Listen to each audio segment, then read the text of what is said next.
Actually, in cheese is optional, but you wanna have it, why not? Ay, kaya mo yon?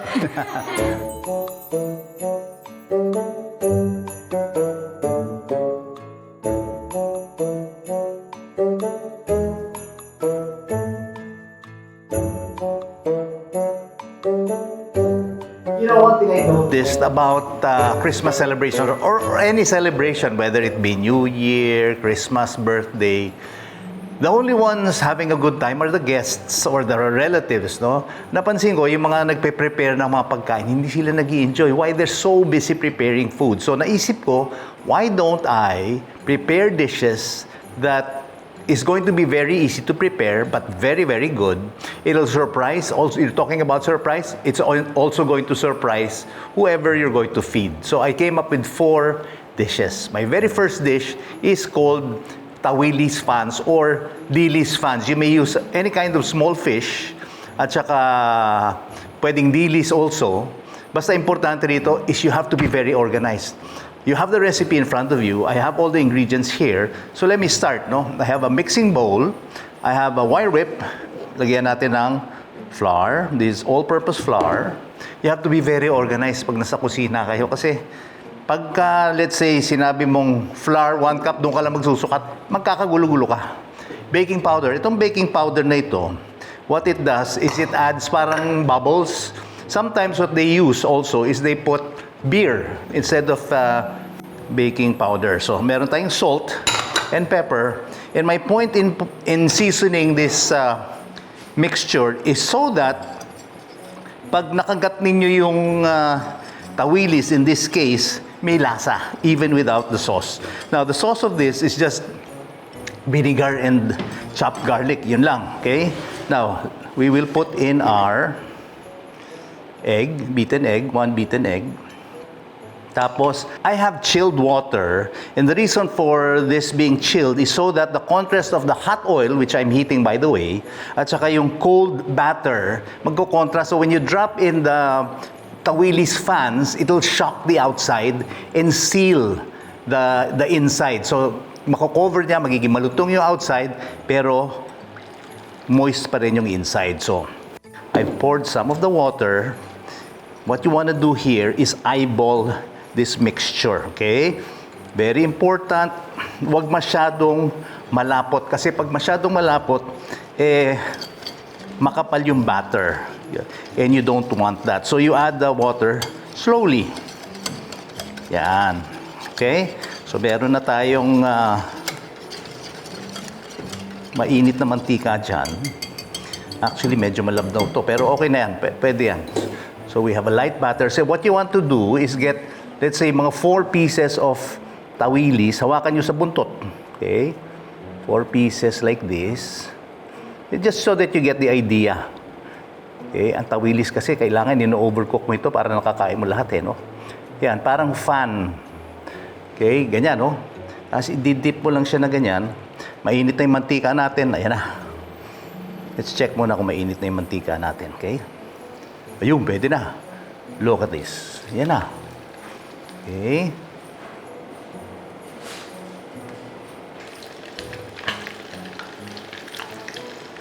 Yan.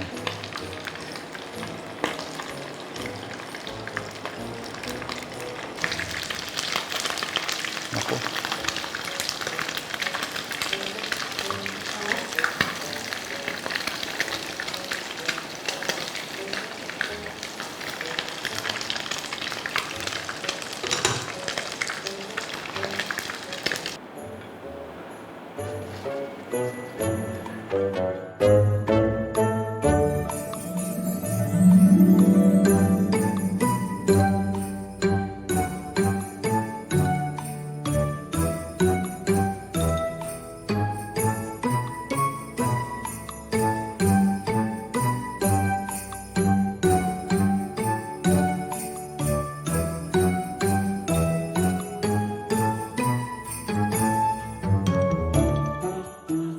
This next recipe is a dish I learned from a friend of mine in the United States. When I first tried it, I said, oh my gosh, this is so masarap. Kaya lang what I've done is I've changed the ingredients already. Originally, the cheese that I use, ang ginagamit ko dyan, Parmesan cheese. And you may still use that, no? Pero ang ginawa ko, para hindi masyadong, para sa may budget conscious, gumagamit lang ako ng yung mga quick melt cheese, no? Now, ito yung recipe na ito. Napakasimple nito. This is another recipe wherein the hostess or the host can prepare this, forget about it, and have a grand time in the party. So, ketchup muna tayo. Okay? Ketchup. This is tomato ketchup, Hindi ko pa natatry with banana ketchup. I suggest tomato ketchup. Then mayonnaise.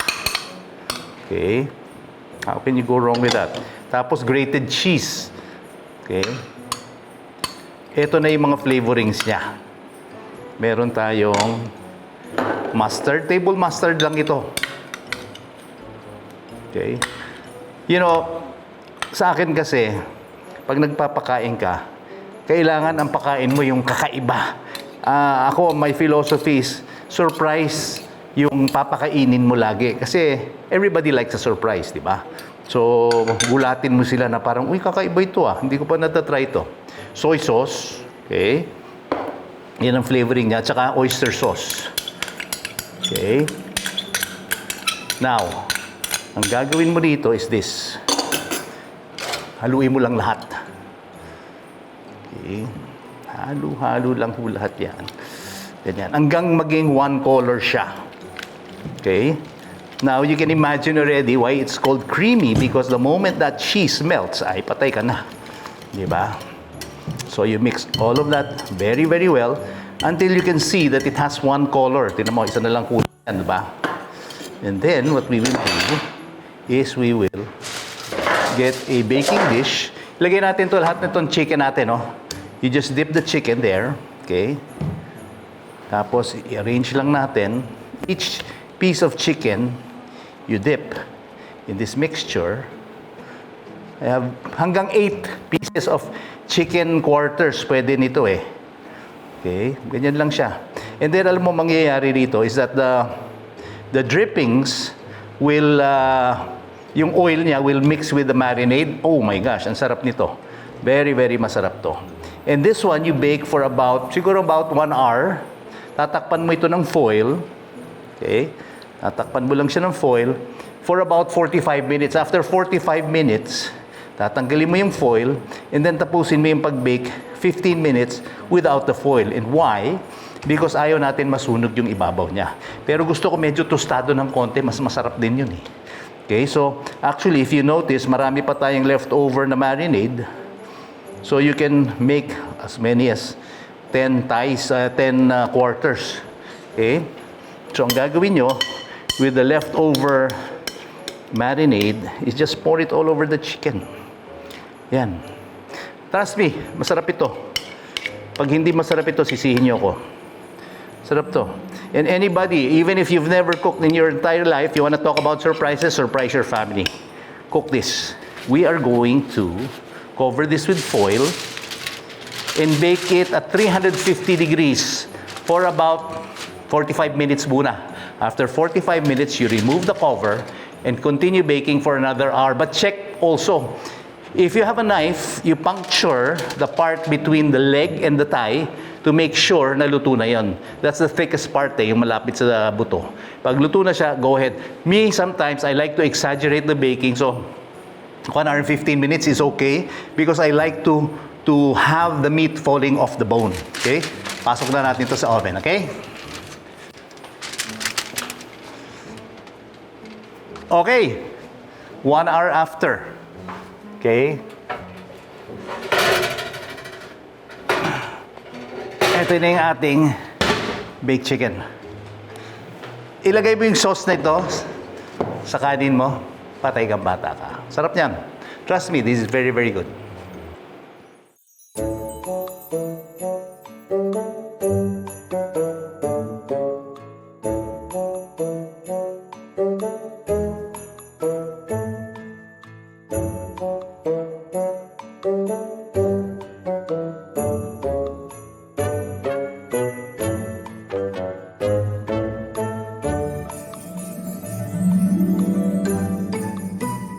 So, No hassle. You go to one place, you find all the ingredients. Anyway, the next recipe I'm going to make is called paksiw na pata. It's very simple pero masarap ito. Now, itong paksiw na pata na ito, when you have a celebration, you like something whole. You can have the pata sliced. Pwede mong paputol yan eh. Pero personally, parang parang may celebration pag buo yung pata eh. No? Anyway, magbibiyak-biyak ito. Now, what kind of pata do you use? Ang gagamitin mo sa pata is the front pata. Mas maraming ano yan eh. Mas maraming laman kaysa sa hind pata. So ito, dahil front yan, pinamanicure ko yan. Ayan, no? Tinanggal ko na yung kuko. Tapos yung sa likod naman, mas less meat naman yun. Mas mura ng konti. Pero personally, I'd go for the front pata. Okay, so very simple itong recipe na ito. We're just going to have a pan. Okay, we'll put in our brown sugar. Okay, lagay natin itong ating bawang, garlic, crushed garlic. Yun. Actually, ito, para sa nagpe-prepare for the celebration is you don't have to bother about, ang tagal magluto and everything kasi ang dali gawin ito. Lagay natin yung ating bay leaf, lagay natin yung ating soy sauce, konting soy sauce lang. Okay. Tapos, anise. Vinegar. Okay. Tapos, banana blossoms, pampabango to. Now, ang gagawin natin at this point is lalagyan natin ng tubig. Yung key rito talaga is yung tubig has to be enough para matakpan niya yung pata. Okay. Halo-halo lang lahat yan. Okay. But very, very important, ang pata kasi, kaya sumasarap yan, dahil pag pinakuluan mo yan, lalabas yung taba niyan, yung gelatin. Naalala niyo pag kumakain kayo, for example, a dish like kare-kare, nalagyan ng sauce yung kutsara, may malagkit. That's a gelatin. Yan ang nagpapasarap. Okay, so ilalagay na natin itong ating pata. Okay, ito muna. Malaki dapat lalagyan ninyo. Lagyan nyo ng tubig. Okay. Tapos, takpan ninyo. Now, you will see, very, very important para lumambot yung pata, it has to be covered. If you have a pressure cooker, 15 minutes, malambot na yan. So, ang pressure cooker naman, kung gagamit kayo ng pressure cooker, the moment you hear that first hiss, yung psss, babaan nyo ng apoy, pinakamababa, and then you count 15 minutes. Okay na yan. Pero sa akin, iba rin of course ang lasa pagka pinakuluan nyo, sinimmer ninyo ng siguro 1 hour, 1 hour 15 minutes, magka-crack-crack yan, lalabas yung gelatin yan. Kung gusto nyo palaputan yung sauce, pwede, cornstarch at tubig, pwede, but hindi na kailangan gawin yan because ito, mag-i-evaporate yan, lalambot yung pork ninyo. Pag napansin ninyo, kulang na yung tubig, dagdagan nyo lang ng tubig, okay lang yan. Okay? So let's wait for about 1 hour and mga 15 minutes. Papakita ko sa inyo yung finished product. This is so easy to make. Finishing, meron kang fried saba bananas. That's it. Ganun lang kasimple yan. Kung gusto nyo lagyan ng mga cabbage, lagyan ninyo. It's really up to you. Use your imagination. Okay? Wala naman mga rules, set rules just in making a dish like this. Okay? I'll show you what the product looks like.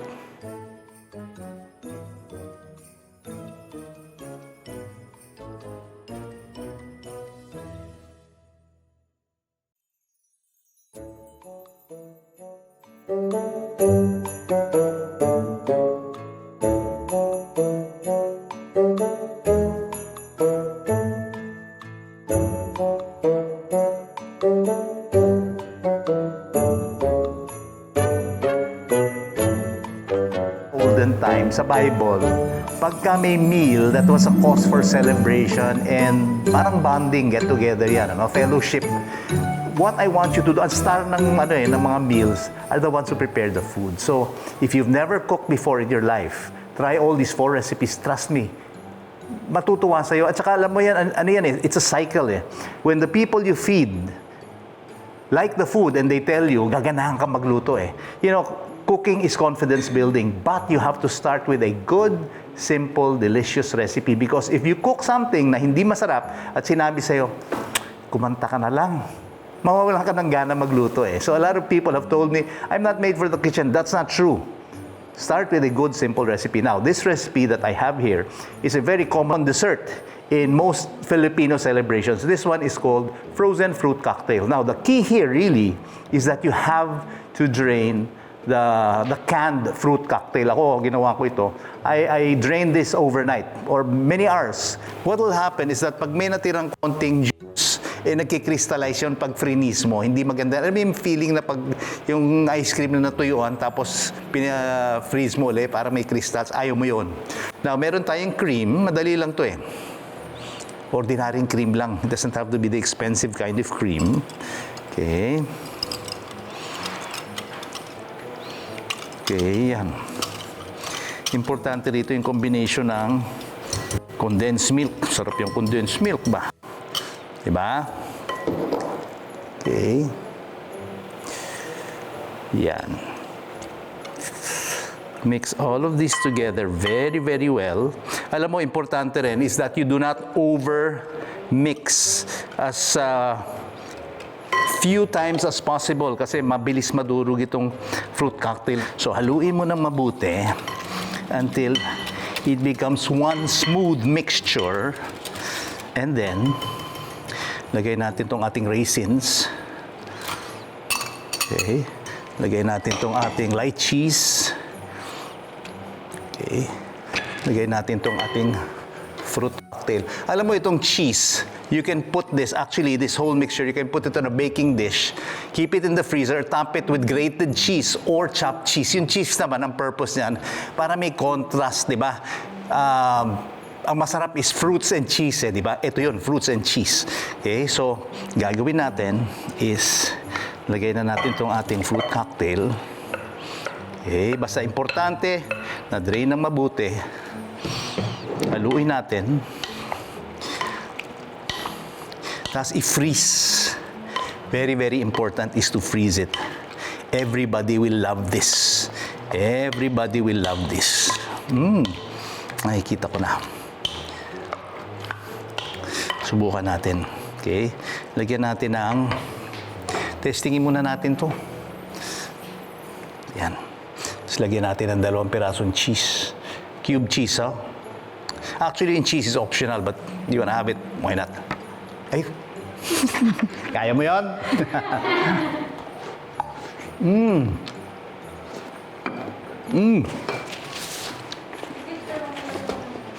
Ang sarap naman nun. Ang ganda nung bite nung saltiness ng cheese.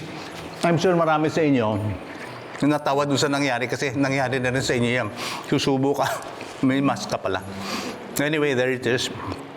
Just freeze this fruit cocktail and you will love this. Your family will love this.